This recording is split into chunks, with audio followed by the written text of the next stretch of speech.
My name's Alex. I'm 33 years old, and for the most part, I try to keep my life pretty low drama. I like calm mornings, my woodworking hobby in the garage, and a good cup of black coffee with the window cracked open. I live about an hour outside the city in a modest but well-kept home I bought 5 years ago after a particularly grueling contract I landed with a tech firm. Nothing flashy, just something I could call mine. Which is funny, now that I think about it, because apparently in my family, the word mine doesn't mean what I thought it did. Growing up, I was always the quiet one in the family. Not passive, just observant. My older brother, Darren, was the golden child. Loud, charming, captain of his high school football team. The kind of guy who could borrow your car, bring it back with an empty tank and a dented fender, and somehow make you feel like the jerk for mentioning it. Our parents adored him. Mom would light up when he walked in the room. Dad, a stern but loyal man who believed in hard work above all else, would puff up with pride every time Darren told one of his exaggerated stories at family dinners. And me? I was the one clearing plates, refilling glasses, staying out of the spotlight. That's not to say I had a bad childhood. It just meant I learned early that peace came from not rocking the boat.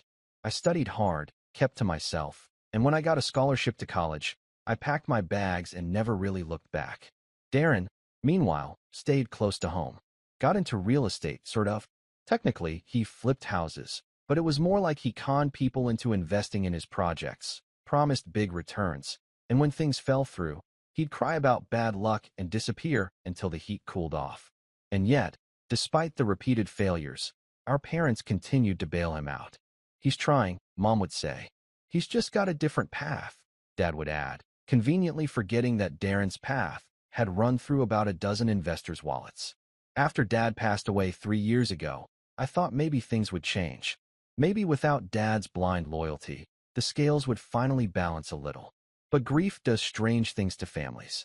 Mom leaned even harder into defending Darren, and with Dad gone, Darren seemed to think he had inherited not just the house, but the authority. The unspoken family throne. I didn't argue. I just stayed out of it. Sent flowers for birthdays, showed up for major holidays, and otherwise lived my own life. That is, until last fall. It started with a text message, just 3 lines, but the entitlement practically screamed through the screen. You owe it to the family to help. House needs renovating. $68,000. Tom, you stepped up like Dad did. I blinked at the number. $68,000. Not could you help, or would you be willing to chip in? Just you owe it. Like I was some sort of dormant ATM that finally needed to cough up my overdue fees. And what really got me was the way he worded it. Owe it to the family. As if I hadn't been paying for everything on my own since I was 19. As if I hadn't taken care of Mom's hospital bills when she slipped and fractured her hip last year without telling anyone. As if he had been the one working 60-hour weeks while I scrimped and saved and gave up every vacation for 5 years to get my house. I stared at the screen, trying to decide how to respond. My thumb hovered over the keyboard for a while before I finally replied. I'm not Dad. Simple. Clear. Not rude. Just a boundary. The response came an hour later, but instead of a text, it was a voice note. Darren's voice, cocky and just slightly slurred, the way it always sounded after a couple drinks. Then don't bother showing up for Thanksgiving. I sat there for a few seconds, listening to it again. And again, that smug tone, that casual threat. It wasn't the words that hit me hardest, it was the assumption behind them. That my presence at Thanksgiving was something I should beg for. That the holiday wasn't about family, but about his control over who counted as family. That if I didn't cough up nearly 70 grand for his house, I was suddenly the outsider. And what really drove it home? Nobody else texted me. Not Mom. Not our cousin Jenny, who always tried to play peacemaker. Not even our Uncle Ray, who usually replied to group chats with nothing but thumbs-up emojis. Silence. As if Darren had spoken for everyone. I didn't respond. I didn't argue. I just stayed quiet. Thanksgiving morning came, and I spent it in my own kitchen, cooking a small meal for one. Turkey breast, mashed potatoes, green beans. A pie I didn't even slice until the next day. There was a part of me that felt the familiar ache, missing the old holidays, the noise, the clatter of dishes, the cousins playing cards at the kitchen table. But a bigger part of me felt something else. Not sadness. Not exactly anger either. Clarity. And that clarity hit full force around 4 p.m. when I opened my phone and saw Darren's latest post. A glossy shot of him and Mom standing in front of his newly renovated house. He was holding a wine glass. She was mid-laugh, and the caption read, "Grateful for what matters most." I should have closed the app. Should have let it slide. But my eyes drifted to something in the photo. The deck. That deck. The one I built with Dad 12 years ago on one of the only weekends Darren actually showed up to help, and left halfway through because he had a thing. The one I had quietly purchased from Dad before he passed, when the property line was adjusted and the deck technically crossed into our adjacent land. Darren had wanted to bulldoze it last year for some hot tub plan that never materialized. I stopped him with paperwork. He'd been furious, and now he was posing on it, toasting from it. That's when the idea started forming. Quiet at first, just a whisper, but growing stronger. I clicked on the comment section and typed, "That deck you're standing on? I own it." And the locks already changed. Then I closed the app, took a long sip of wine, and waited. And that's when everything started to unravel. I didn't expect the comment to do much. Maybe a snarky reply, maybe Darren would delete it out of embarrassment. But what I didn't account for, what I should have known, was that Darren didn't take embarrassment lightly. Not when it was public. Not when it came from me. And definitely not when it hinted that he didn't own every square inch of the castle he was trying to flex in front of. The first response came 5 minutes later. A reply to my comment. "Real classy, Alex. This is why no one wants you around." Then a flurry of laughing emojis from some of Darren's buddies. Guys I hadn't seen since high school who still referred to women as chicks and thought fantasy football was a personality. I didn't reply. Didn't need to. I just sat back and watched as my phone buzzed again. This time, a group chat I hadn't muted yet. Family Core, it was called. Darren had named it years ago. In it were Mom, me, Darren, and our 2 cousins, Jenny and Troy. "Darren, can we all just take a moment to appreciate how Alex decided to ruin a perfectly nice family post with his bitterness?" Jenny replied a few minutes later, cautious as ever. "I think it just caught people off guard, that's all." "Darren, no one asked him to pay anything. I asked if he wanted to contribute, like Dad used to. Guess that was too much." I stared at the screen. That rewrite of history? That sly shift from "you owe it" to "do you want to?" Classic Darren. I didn't respond in the group chat either. Not yet. Instead, I spent the next few days in a weird headspace. Not angry exactly. Just tired. Tired of the script. Darren makes a mess.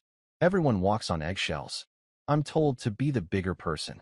And somehow, I always end up swallowing the insult to keep the peace. But that peace was starting to feel more like rot. 2 days after Thanksgiving, I got a call from Mom. I almost didn't answer, but I figured maybe she wanted to talk things out. Maybe she'd seen through Darren's nonsense and wanted to make things right. Nope. She started in soft. Friendly, even. "Hi, sweetheart. Hope you had a nice little Thanksgiving." Little. I ignored the jab and just said, "It was quiet." Then she got to the point. "So, Darren told me about the comment you made on his post." I said nothing. "He's really hurt, Alex. You embarrassed him in front of everyone." "I didn't know he was capable of embarrassment," I said flatly. She sighed like I was being difficult. "This isn't like you. You've always been the reasonable one, the mature one." And there it was. The same language she'd always used to gently nudge me back into compliance. The mature one. The one who could take the hits and smile. I didn't say anything. She continued. "I just think, maybe you could apologize. You know how Darren gets. He takes things personally. And you do own the deck. But, do we really need to make things so complicated?" I couldn't help myself. I laughed. Not loudly. Just a short, disbelieving exhale. "Mom, he sent me a $68,000 invoice and told me I owe it to the family. Then he told me not to show up for Thanksgiving. But I'm the one making things complicated." She went quiet for a moment, then said, "I know your father would have helped." And that's when something snapped. My voice dropped lower. Steadier. "Yeah? Well, Dad also wouldn't have sent an invoice. He wouldn't have blackmailed me with Thanksgiving. And he wouldn't have used the phrase, 'owe it to the family,' like it was a mafia movie. So don't bring him into this." Her voice turned sharp. "That's uncalled for." "No. What's uncalled for is pretending Darren didn't demand money and throw a tantrum when he didn't get it. What's uncalled for is you calling me to clean it up." Another long silence. Then, in a smaller voice, she said, "You know what? Maybe it's better if we all take some space." And she hung up. I sat there with the dial tone buzzing in my ear and thought, that was new.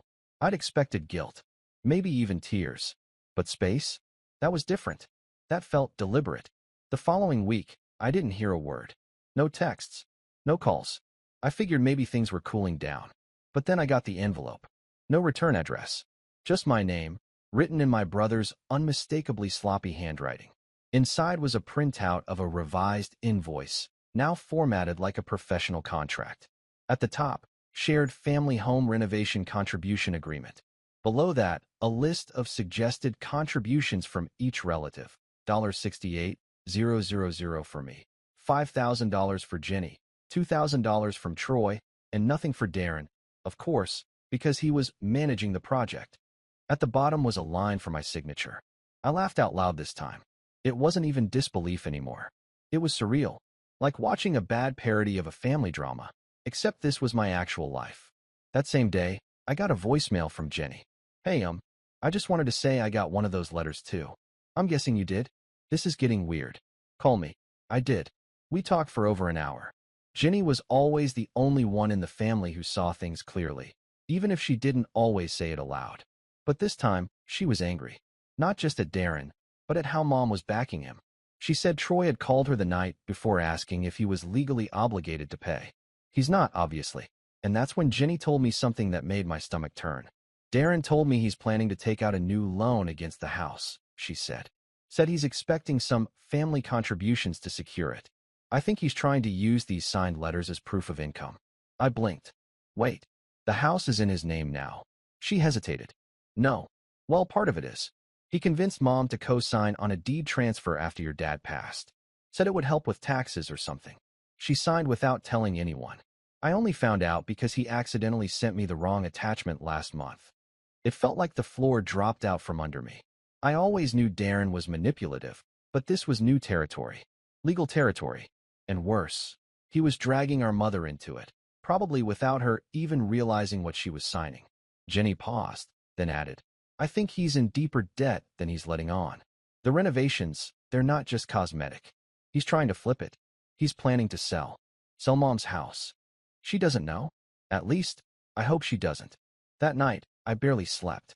My mind was racing, not just with anger, but with memories. Of the deck. Of Dad teaching me how to use a drill. Of Mom making lemonade while we worked in the sun. Of Darren showing up late and leaving early, but still bragging to his friends that he built it himself. And now he wanted to sell it. Sell the memories. Sell the whole damn story and walk away richer, while everyone else paid the bill. The next morning, I woke up early. Made coffee. Pulled out the old file folder where I kept all the land documents Dad had passed on to me years ago. The deck, the land easement, the clause that protected my ownership of the outer lot. And I started to draft something, not just a letter. Something bigger. I wasn't going to shout. I wasn't going to argue in the group chat. But I was going to make it very clear that this little family narrative Darren had been scripting, it was about to hit a major rewrite. And that was before I found out what he did with Mom's signature the week before. I didn't find out right away. It took a week of silence before the next storm hit. But when it did, it came hard, and from someone I hadn't expected to turn on me. It was a Monday morning, and I was deep into a side project I'd been working on, a custom shelving unit for a friend's new photography studio. Wood shavings were everywhere, my hands were dusty, and I was finally starting to feel like myself again, clear-headed, focused, away from the toxic drama. I hadn't checked my phone in hours, and when I did, I saw 6 missed calls from Mom, 2 from Darren, and 1 from a number I didn't recognize. The voicemail from Mom was sharp, unusually cold.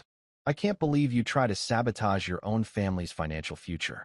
Darren showed me the paperwork you sent him. He told me you threatened to take back part of the property, the part he's renovating. I raised you better than this, Alex. I stood there, frozen, holding my phone with one hand and a chisel with the other. Then came the second voicemail. Darren again. His voice was smug, triumphant. Guess Mom finally knows what kind of snake you are, huh? You want to play legal games? Fine. But just know, when she signs the quitclaim deed next week, you're out. For good. My heart sank. Quitclaim deed. It took me a second to process. But once it clicked, it all made sense. Darren had convinced Mom, somehow, to sign over her share of the house to him. No lawyers. No protections. Just a signature, and it'd be legally binding. I wouldn't have believed she'd do it. But then again, I didn't think she'd accuse me of sabotaging the family, either. I immediately called her back. She didn't answer. I texted, "Please don't sign anything. Can we talk first?" No reply. I called Jenny. She picked up right away. "Did you hear about the deed?" I asked. She sounded out of breath. "Yeah, I'm driving to Mom's now." I don't think she gets it, Alex. He told her it was just a formality, that it'll help him refinance the renovation loan. She thinks she's just getting out of his way. I clenched my jaw. He's not refinancing. He's selling. I know, Jenny whispered. But he's got her thinking you're out to ruin everything. That you're bitter. That you're weaponizing Dad's land easement. I sat down on the edge of the workbench, heart pounding. I wasn't even trying to do anything. I just told him the truth, that I own the deck. And I'm not signing that stupid agreement. Jenny sighed. He's trying to isolate you. He's good at it. He was. And for the first time in years, I felt truly, painfully alone. That week was hell. I couldn't focus on work. Every email notification gave me anxiety. I kept imagining Darren parading through the house, telling contractors to gut the kitchen, rip up the floors, install marble countertops on land he didn't even fully own yet. I had this image stuck in my head of him tossing out old family photos like junk because they didn't match the new aesthetic. I tried one more time with Mom, drove to her place, flowers in hand, calm voice ready. She opened the door, arms crossed. "We don't need to do this right now, Alex." I kept my tone soft. "I just want to talk." She let me in, but barely looked at me. I sat at the dining table, the same one where Dad used to read the paper every Sunday, and tried to explain. "He's not keeping the house, Mom. He's flipping it. He's planning to use your signature to leverage ownership, and—" "He told me you'd say that," she interrupted. "That you'd twist everything." I blinked. "Twist? Mom, I'm showing you documents. I'm not twisting anything." Her voice hardened. "Darren's not perfect, but he's trying. He's been here. He's been involved. You haven't." That one hit harder than I expected. I stood up, fighting back the sting. "You're right. I haven't been here. I've been working, quietly, paying for things without being asked, building a life without demanding applause. But maybe that's why no one ever noticed." She didn't respond, just looked out the window. I left the flowers on the table and walked out. That was the lowest I've felt in a long time. Worse than when Dad passed. Worse than when I first found out Darren was scheming again.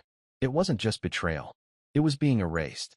Like everything I'd done quietly, patiently, responsibly. All of it was invisible. And suddenly, Darren's fantasy version of me was the truth everyone wanted to believe. That night, I shut off my phone. Didn't eat. Didn't sleep. Just sat in the dark, wondering how I'd become the villain in my own family. But something shifted the next morning. I woke up, showered, and pulled open the drawer where I kept all the old documents from Dad. There were letters in there. Receipts. Maps. Notes written in Dad's blocky, steady handwriting. One of them caught my eye. Just a short note on yellowing paper, folded in half. "To Alex, for when I'm not around to explain it myself." My hands trembled as I unfolded it. It was written years ago. Short and to the point. "I gave you the outer parcel and deck rights for a reason. Not just because you helped build it, but because I know you won't let it be exploited. I trust you to protect what matters. Not just the land, but the memory." That was it. That's all it took. I stared at the note for a long time, then got up and grabbed my laptop. I spent the next 2 days digging, researching, quietly, carefully. I called a property attorney I'd worked with on a small contract years ago, explained the situation, sent over the land easement and deck ownership paperwork. He called back the next morning. "Legally, he can't do anything to that section of land without your written consent. If he tries to include it in a sale, that's a misrepresentation. He'd be liable." "What if he already filed permits?" I asked. "Then we flag it. Challenge it. Force a halt." I exhaled slowly. "And the house deed? If she signs that quitclaim, she's transferring her ownership rights. He can do what he wants after that. But depending on how the deed is structured, we might be able to contest the valuation, especially if there's evidence she was misled." I thanked him and hung up. Then I got to work. I started drafting a formal cease and desist letter, not from me, but through the attorney. It would notify Darren and any future buyer that the deck and surrounding land were separate, not to be included in any title or renovation scope.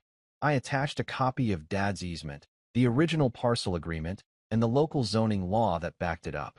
Then I had the letter notarized, mailed, and emailed to Darren, the county property office, and the contractor he was working with. whose email I got from Jenny, who finally agreed to step out of the shadows. The contractor called me directly the next day. Hey, I just wanted to double check. Your name is on this easement? Yes. And you're not authorizing the deck to be altered, removed, or repurposed in any way? Nope. Long pause. Okay, that changes things. By the end of the week, Darren's contractor had backed out. Quietly. No social media post. No grand announcement. Just a one-line email to Darren saying they were withdrawing from the project due to unforeseen legal complications. And then the permit office contacted Darren. Apparently, someone, me, had submitted a formal inquiry about a permit being issued on land that wasn't legally part of the main parcel. That triggered a review. A slow one. Bureaucracy at its finest. And suddenly, Darren's big renovation? Dead in the water. But the fall wasn't over yet. Because a few days later, Ginny sent me a screenshot. It was a Craigslist listing. No photo, just a vague description. Charming family home, recently updated, great neighborhood, perfect for first-time buyers. Asking price? A laughably high number. Seller? Darren's LLC.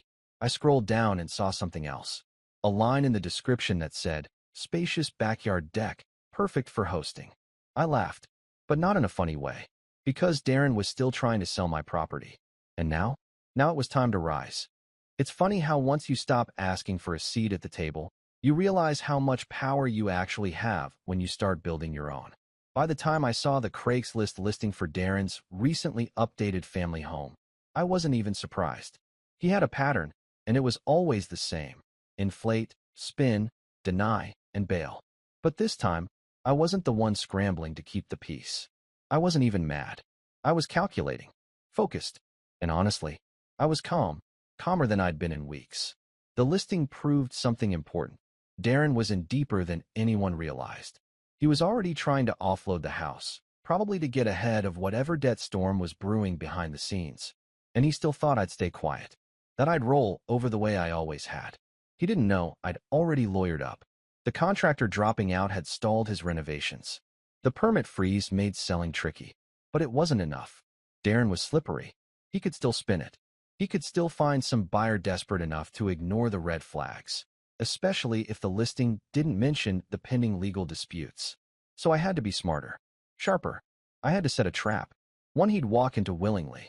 And I knew exactly where to start. The buyer. Craigslist was too vague, but I knew Darren. He didn't rely on one method. He was probably fishing for buyers across platforms. So I started looking. Facebook Marketplace, Zillow, local FSBO groups. And after 2 hours of scrolling and filtering, I found it. Same house. Same description. This time with photos. The freshly painted siding. The backyard, angled just right to crop out the deck. A few blurry photos of the interior that still looked half-gutted. And under agent contact, there it was, Darren J. King, Family Real Estate Group LLC. A name he'd made up. No license. No real group. Just him and an email address I recognized from when he borrowed my Netflix login 3 years ago and never gave it back. Perfect. I created a throwaway email using a generic-sounding name and wrote, "Hi, I'm interested in the property you've listed. Saw it on Facebook. Looks great. Would love to schedule a walkthrough and learn more about the renovations." He replied within 10 minutes. Typical Darren. "Hey, thanks for the message. The house is still available. Schedule's open this weekend if you want a tour. It's a hot listing though, so serious buyers only. I've had a lot of interest." I responded as Sam, an out-of-town investor looking for a long-term rental opportunity. Darren loved investors. Investors meant fast money, no fuss, no inspections. Exactly the kind of target he could overpromise to and hope they didn't dig too deep. We scheduled a walkthrough for Saturday at 11 a.m. Now I needed someone to play Sam. I thought about hiring someone, but that came with risks. Instead, I called in a favor from someone who owed me. Greg Wallace. Greg was a former coworker, now working in property compliance. We'd worked on a nightmare contract together years ago, and I'd covered for him when a client tried to pin a blown deadline on his department. He never forgot that. "Let me get this straight," Greg said after I laid it all out. "You want me to pretend to be a buyer, walk through your brother's half-renovated house, and ask a bunch of annoying legal questions?" "Basically," I said, but casually, like you're just a smart investor. He laughed. "Alex, this is petty. I love it. I'm in. We rehearsed a little. I sent Greg the deck documents, the zoning maps, and even printed him a fake buyer's worksheet to carry. All he had to do was play the part, ask specific questions, push Darren to admit, on record, that he owned the deck, or worse, that the renovations included property he didn't have rights to. Saturday morning, I parked 2 blocks away. Greg had a mic in his shirt collar. I had my laptop open in my car, audio streaming live to my headphones. At 11:03 a.m., Greg knocked on the door. Darren answered with his usual fake charm tone. "Hey, you must be Sam. Come on in, man. Let me show you around." The first few minutes were small talk. Darren bragging about the appliances, none of which were installed yet. Then the tour shifted to the backyard. "Greg, nice deck. Is that included in the parcel?" Darren, "Yep. Fully part of the property. Just needs a little staining." Greg, "Wasn't sure. County records show a separate parcel line." Darren paused. "Oh, yeah. Well, that's just a technicality. My family owns the land. It's all in the family. No one's going to fight over it." Greg, "Got it. So if I included the deck in a financing appraisal, that's fine?" Darren, with just a hint of hesitation, "Yeah, totally. I mean, it's part of the living space, you know?" Boom. A lie. On record. Misrepresenting property ownership to a prospective buyer. Enough for a formal complaint to the state licensing board. Even if he wasn't licensed, the act of posing as one while giving false information was serious. Greg wrapped up the visit with a few more probing questions, thanked Darren, and left. I submitted the audio file to my attorney that afternoon. He grinned when he heard it. "Want to make things really fun?" he asked. "Always. We send this to the listing platforms with a legal notice of misrepresentation. They'll yank the listing. Then we file a complaint with the zoning office for attempted inclusion of protected land in a sale. After that, we contact the buyer's agent boards, even if he's not licensed. There's enough here to rattle him." I nodded. "And the deed?" "Mom's part. We're getting there. But this pressure will make him sloppy. That's what we want." He was right. Because by Tuesday, the listing disappeared from both Facebook and Zillow. A small win, but enough to rattle Darren. At 6:21 p.m., he called me. I didn't answer. He left a voicemail, his voice tense. "I don't know what you think you're doing, but this is my house. You've made your point. Just stop, before things get worse." I sent the voicemail to the attorney. Then I made my next move. Jenny had been on the fence about getting involved directly. She hated conflict. But now that she saw how deep Darren was digging, she agreed to help. Quietly, she went to visit Mom again, this time with paperwork in hand. She didn't argue. She didn't accuse. She just explained. Explained that Darren had lied about refinancing. Explained that he listed the home for sale before the deed was transferred. Explained that if she signed over her share, Darren could sell the house out from under her. It wasn't easy. Mom still saw the world through Darren-colored glasses. But by the end of the conversation, she agreed to pause the transfer. Jenny told her she needed more time to understand the legal side. That pause was all I needed. Because what Darren didn't know was that I had already filed a notice of intent to enforce easement rights with the county office. Which meant that if he did try to relist the property again without removing the deck and redrawing the boundary lines, it would be flagged instantly. He was boxed in. Couldn't finish renovations. Couldn't list. Couldn't refinance. Couldn't sell. And most importantly, he couldn't guilt-trip Mom into signing away her rights anymore, because now she had a lawyer. A good one. Courtesy of Jenny and me. Darren tried once more. An email. Rambling. Half threats, half desperate pleas. Accused me of ruining the family. Said Dad would be ashamed. Said I was tearing everything apart for some stupid patio. I didn't reply, because this wasn't about a patio. It was about principle. And now the trap was set. He had one card left to play, and I wanted him to play it. Because the next move? That was mine. Darren didn't go quiet. He never does. But for the first time in his life, he was cornered, and it showed. A week after the listings came down and his contractor cut ties, I got another message. This one was civil, almost rehearsed. "Let's talk. For real this time. No games. Just two brothers figuring this out." I didn't respond, because there was nothing left to figure out. He just didn't know it yet. Behind the scenes, everything was already in motion. The notice of easement enforcement had forced the permit office to halt all pending applications involving the deck and the adjacent land. Even if Darren had tried to bribe his way through, The zoning officer overseeing the district was meticulous and by the book.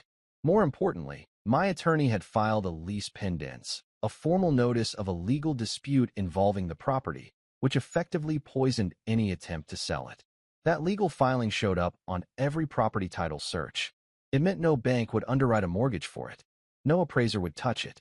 Even if Darren found a miracle buyer, no title company would approve a clean sale. The house was radioactive. But that wasn't the revenge. That was the setup for it.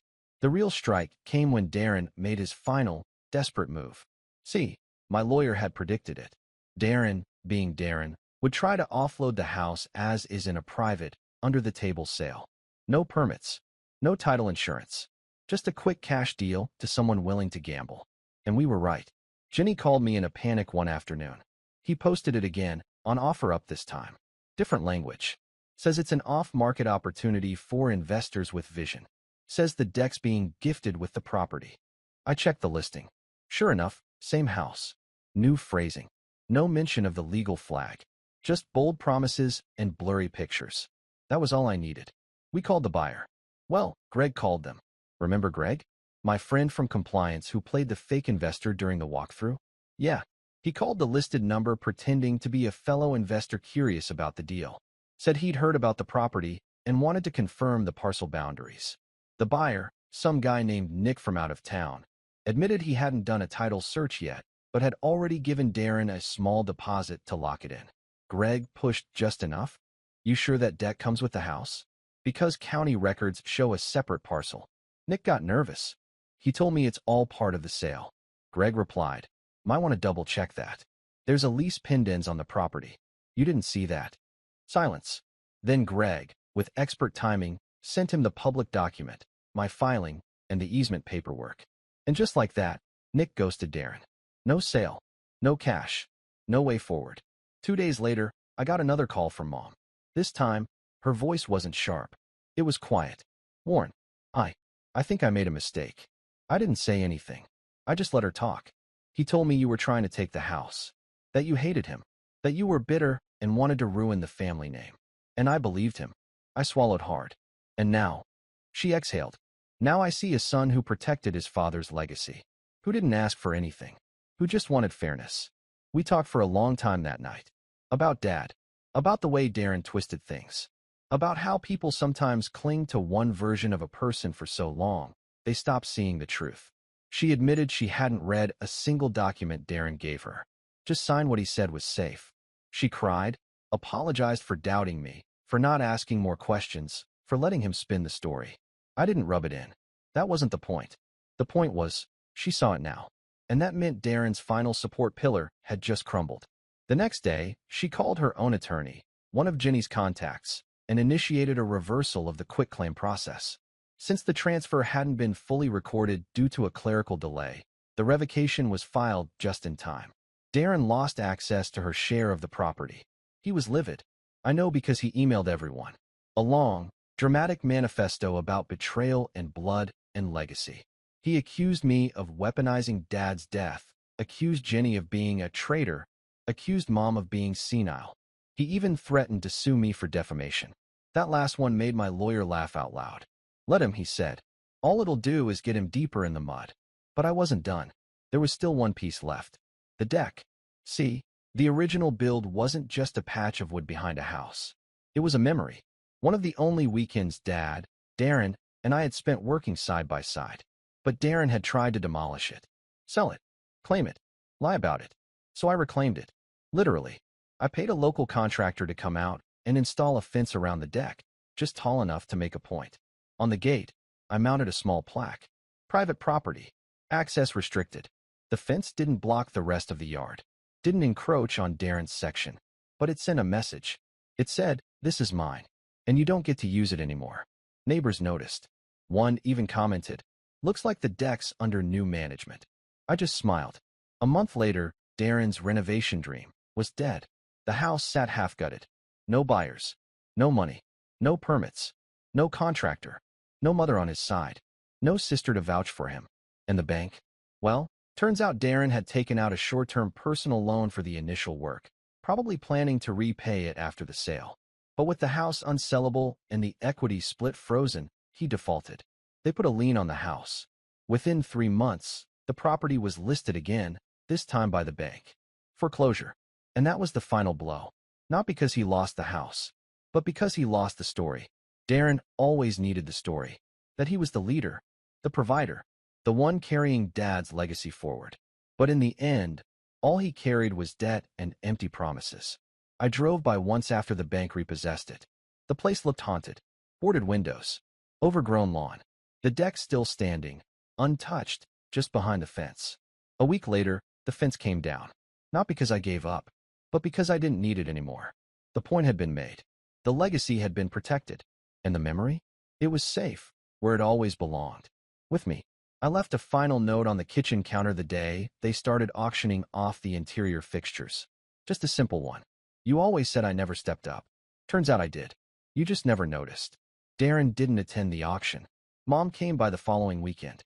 We sat on the deck, coffee in hand, watching the sun set behind the trees the same way we used to with Dad.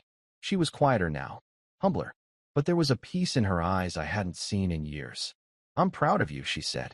I didn't need to hear it, but it still meant everything. That night, I stood alone on the deck and looked out across the yard, now stripped of illusions and schemes. Just quiet grass, fading light, and the echo of a battle I hadn't wanted, but refused to lose. Because sometimes, standing your ground doesn't look like shouting or slamming doors. Sometimes, it looks like a fence. Sometimes, it looks like silence. And sometimes, it looks like winning. He tried to inherit the legacy, but I built it, board by board. And I never let go.